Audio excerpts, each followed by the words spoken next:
Phobias, irrational but real. Very few people can claim that they are not afraid of real, live snakes. Unless one is a snake charmer, the sight of a snake can easily bring terror in the hearts of most people. While there are those who can even make a pet out of these venomous reptiles, many of us would still find it difficult to get near a tamed or caged serpent. There is nothing wrong with this fear. But when a mere mention or picture of a snake would send a grown-up man shrieking in hysteria, something could be terribly wrong. Such fear becomes a phobia, an intense but irrational fear of something that poses little or no actual danger. Ophidiophobia, or the fear of snakes, does not only refer to the fear of actual contact of live snakes, but also, even in the absence of actual live snakes, such as seeing them only in pictures, on TV, or just a mere mention of snakes that may actually cause a full-blown panic attack. While phobias may be irrational, they are real and serious disorders, which can be treated. People should not be ashamed why they experience such unusual fear and anxiety. People with phobias, especially adults, are always aware that their fear doesn't make any sense. Indeed, they recognize that the fear response is exaggerated. Yet facing those fears is not an easy task for them. An adult with arachnophobia, or fear of spiders, may recognize that a spider in front of him is not poisonous, but the feeling of aversion is something he can't help. This kind of people cannot go into their backyard for fear of spiders.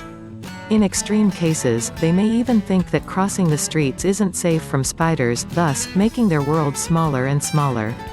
Fear is a basic emotional response to a potential danger that is usually connected with pain and anxiety. We fear something because we sense an impending danger. And if the fear is valid, it helps us avoid the danger that is bound to happen. However, when fear is irrational, something that is excessive and unreasonable, then it becomes a phobia. The person suffering from it is living with fear and anxiety. When fear starts getting out of hand and begins to interfere with daily normal functions, it's about time that the phobia is addressed.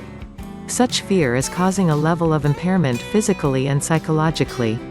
Many people think that phobias are formed by nature and nurture. Some people think that fear has a primal source. Others relate a negative or traumatic experience to the core of their phobia. While no one can exactly tell the origins of phobias, they are definitely a type of mental illness.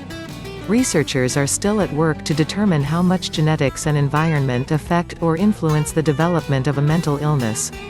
Another theory is that certain things trip wires in our brains. As we get older, most of us outgrow these fears. Some of us don't. And some of us apparently have extraordinarily sensitive fear alarms. Advances in research make it possible to override phobias with new learning, improved treatments, and effective therapies. The goal is not to disconnect the fear but to overcome it with new learning that overrides the underlying fear.